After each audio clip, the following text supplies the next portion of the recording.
What's up mga kabarkadahan? Welcome back again to my YouTube channel.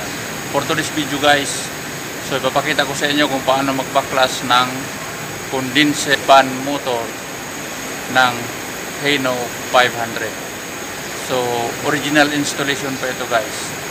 So panoorin nyo na lang, sundan nyo na lang. Let's go!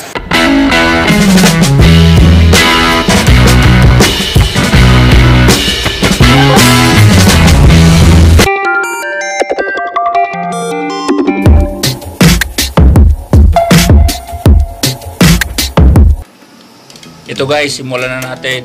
Ang una natin gawin dito, iangat mo natin yung ulo.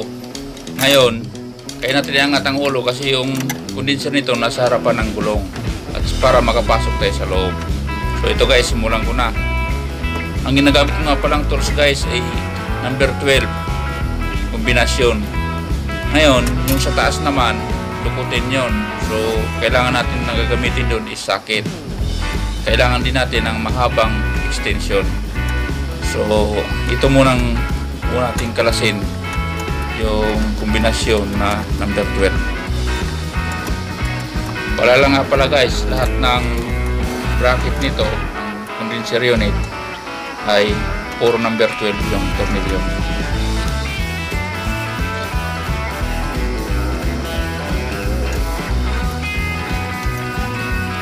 Okay guys, tanggalan natin yung isa. So ito namang loob, kailangan natin dito ng mahabang extension kasi masyado siyang malalim, dukutin siya masyado at gagamitan natin ng socket. Yan. So slider yung gamit nating handle guys.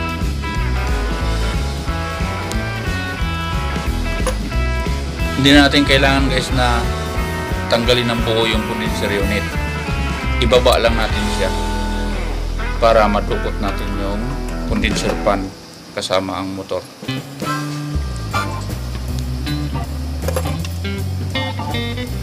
So guys, ibaba ko na. Ibaba mo na ng ganyan, tapos iangat mo yung bracket, tapos makukuha mo na yung condenser fan motor. Yan.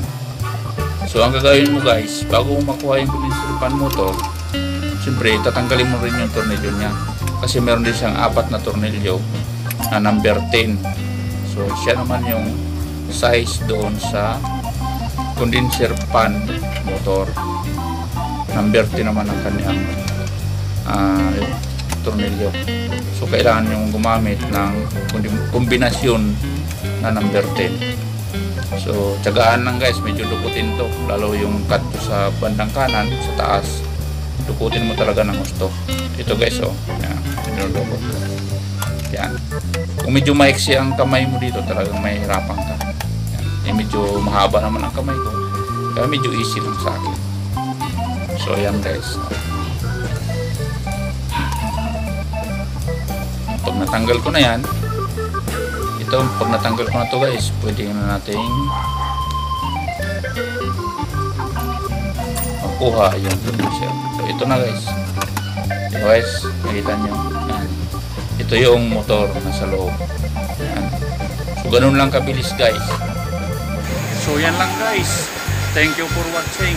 Sa mga hindi pa nag-subscribe sa aking channel, please subscribe to my channel and hit notification bell para maging updated kayo sa mga video aking ina-upload.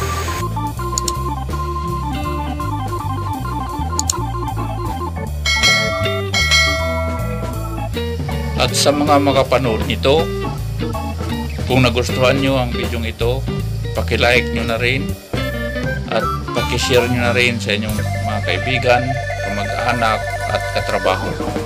At kung may comment kayo guys, mag-comment lang kayo sa aking comment section sa baba para masagot ko kayo.